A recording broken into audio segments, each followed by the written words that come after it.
Okay, so we serve the best for the last. But before that,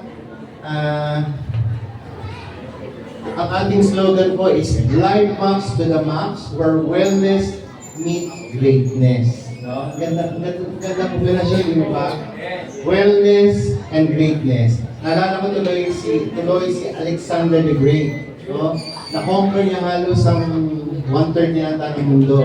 Pero alam niyo po ba na si Alexander the Great, in the midst of his career, conquering the world, he died at the age of 33 because of a simple disease. Inapoy lang ng lagnat. Infectious disease na like malaria or typhoid fever. Kaya po ang slogan nga po natin is Life Max to the Max. Ang ganda pong pagkombinasyonin ng wellness at saka po ng greatness. Wellness and greatness. So, bago ko po ibigay ang ating pinaka-last po na mag-inspire sa ating muli, ang ating produktong Life Protect ay collaboration of the gifted and bright minds in our day and age. Isipin nyo lahat ng mga matatalinong tao nagsama-sama na kasi si Doc, very friendly po yan eh. Ang mga kaibigan niya, no, hindi lang dito sa Pilipinas, pati po sa abroad. Kaya kombinasyon po itong ating mga produkto, especially ng Life Protect, ng ating mga scientists, mga specialists, in the field of science, mga functional doctors, nutritionists, ophthalmologists, name it, lahat po ng mga specialists. So sa sobrang palakaibigan nito, ayun po, nabuo po yan. Collaboration. Okay, so the last prophet of our last days is science. Kasi yung science lang po ang hindi pwedeng magsinungaling. Dahil ang nag-ordain at gumawa po ng science, ay siyempre po ang ating Panginoon Diyos. So maya-maya po isa-serve na po yung pagkain natin, but give us our closing thoughts, advice, or to answer some of your questions. May tanong po kayo, ito po yung pagkakataon nyo. Once again, put your hands together to our scientist, biochemist, product formulator, Doc Nalane.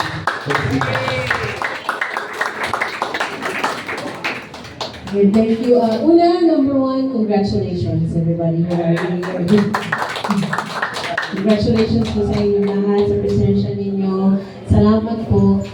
Pangalawa, salamat sa facilitators natin, Coach Ernie, Coach Winston, and Coach Jenna. We are looking for more facilitators like them kasi gut feel namin, okay? Baka hindi pa tapos ang 2026, baka back-to-back ang mga natin.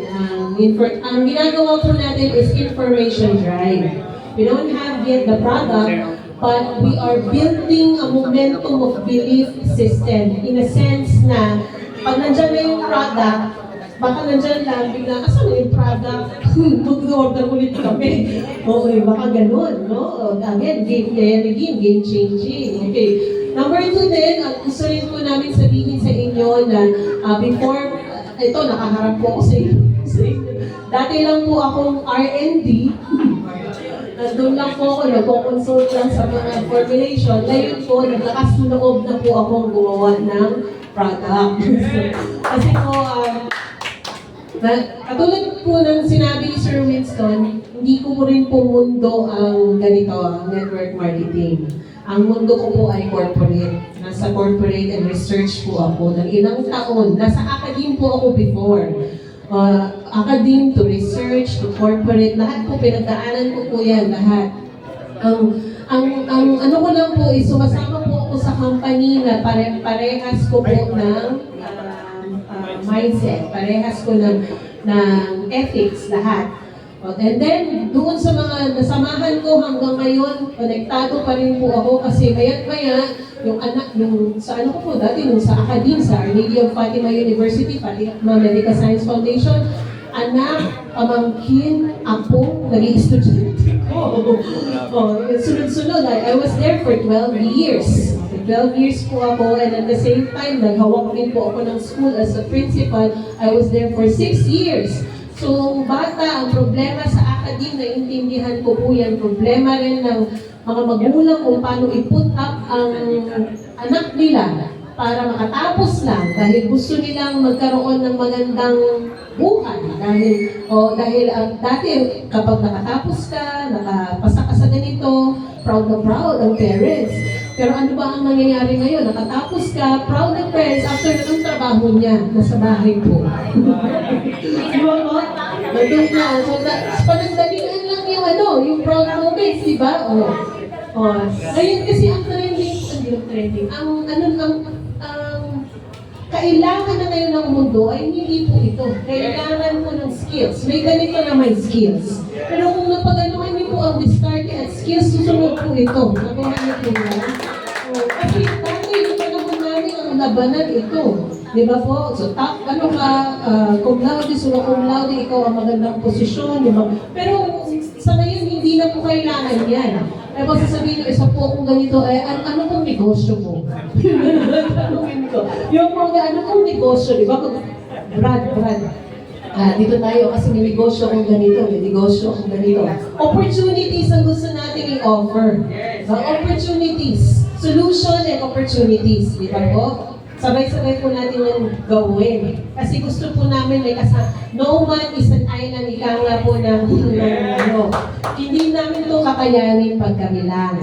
Kami po yung nag-conceptualize kasi po nasamahan po namin si Sir Gerson sa journey niya. Napasukan po namin ang iba't ibang companies na hindi gumanon na sana, no? Tapos biglang gumanon. Tapos gumanon. Di ba po? Tapos sino ang naiiwan na walang direksyon? Tayo na naniwala, di ba? Sa company yun. Ngayon, kami po, hindi po kami nagko-convince na paniwalaan nyo kami kasi po gusto namin, ang trabaho ito ay nag-ugat po sa amin pero nagpa-branch out sa inyo. Ano po yan?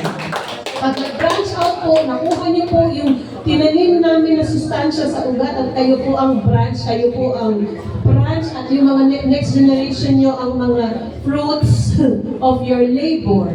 Diba yung next generation maganda? Wala nang, parang at our seasoned age, nag-i-enjoy na lang tayo, no? Na nakikinig dahil na may naitanim tayong maayos. Nakuha niyo po yung mga sabihin. So, hindi rin po natin gustong madaliin ang paggawa ng company ito. Okay? Hindi po tayo nagmamadali. Pero kami po ay nagpapasalamat kasi na-accelerate yung roadmap namin. Excited po kayo. Kami rin po masyado na po excited. Pero syempre, inaano natin lahat, documents, lahat. Nandiyan na po lahat yan. Hindi po tayo nagpapabaya dyan. Kasi po lahat, bago po namin hinarap ang mukha namin sa inyo, on the works na po lahat. Okay, so, kami po yung nagpapasalamat sa inyo dahil nandito po kayo. Hopefully, madagdagan po tayo sa susunod nating event kung magkakaroon pa man tayo face-to-face. Hopefully, sa susunod na event, may dala na kayong product. Pero kung halimbawa gusto niyo i-continue yung learnings ninyo, meron din tayo ongoing Zoom sessions. Ang ginagawa po namin doon, binibuild po namin yung information. Hindi po namin minamadali kasi para pag kayo na po ang humarap at wala po kami, may masasagot na po kayo. Hindi tatawag kasi busy na tawag. Ay, sabi po kasi, ito po, ikat nyo po yun, ipakita nyo para may kumpiyansa po kayo. Buhay nyo po yun. Kasi yan lang din po ang mission natin. Gusto natin na pare-parehas po tayo mag-leverage. Nakuha po. Ayan. So, salamat po sa inyong pag-attend and sana makita-kita tayo na nagpipicture na kasama ang product. Sa susunod na pagbalik namin dito, hopefully hindi na sa ganito, mas malaking venue na. Di ba? Sana sa ganito. Tapos lahat tayo ay may daladalang product na pag-uwi. Hopefully ganun. So, salamat sa inyong paniniwala.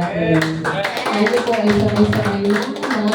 Ay, sir, I'm giving back.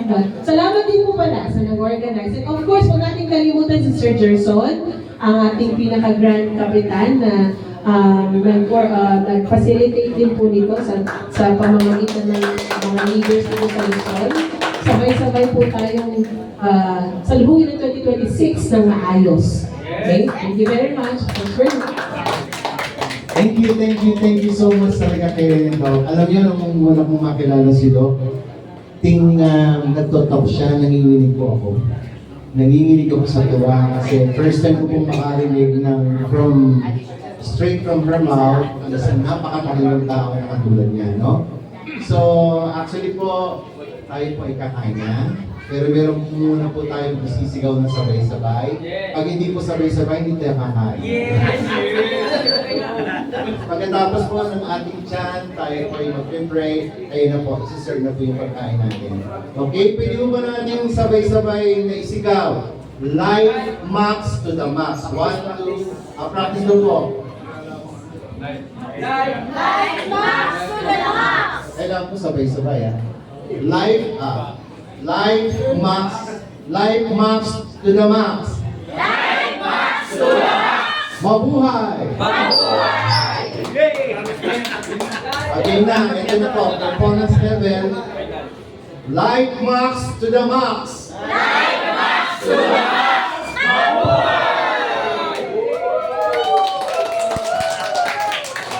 So, sa ngayon, meron pa lang habol si Coach Winston na hindi ko nasabi. Maganda daw po. Maganda daw po ang mga taga-Isabela, ang mga taga-Ilocos, ang mga taga-Nueva Ecija, sa Baguio, at kung meron pa po kayong request, ipapatay po natin kay Coach Person and Dr. Siyempre, Mayroon na tayo Cebu. Mayroon na Cebu. Meron na sa Cebu. So, sige po, hindi tayo ito po. Tayo po yung panalangin natin ang ating pagkain. Father God, maraming salamat po sa buong na kami sinamahan mo po sa buong kaganapan ng aming programa, presentation sa gabi ito. Dinadalangin namin, Panginoon, na i-bless mo po ang aming mga pagkain, pagsasalusaluhan. Bless and sanctify this food. May it serve as nourishment for our physical bodies. At pagpalain mo din, Panginoon, sila Coach Gerson, si Doc, ang kanyang husband, at lahat po, Panginoon, ang nagsidalo at umaten dito. Bless them, Father God, exceedingly and abundantly, above and beyond, more and more, in every way. Everybody agree and say, Amen. Ayun na. Bigyan natin ito kasi. Habang pinag...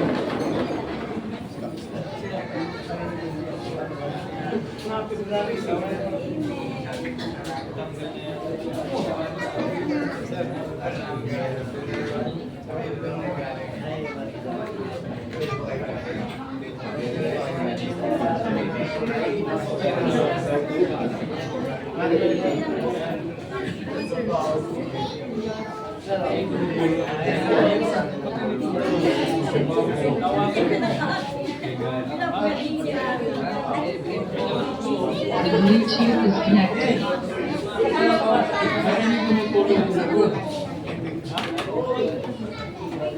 Sila busy.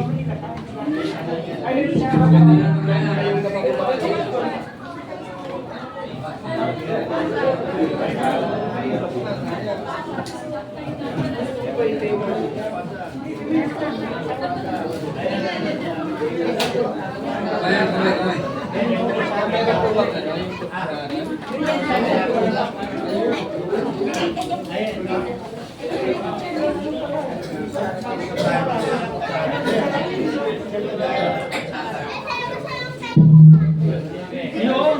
Dumating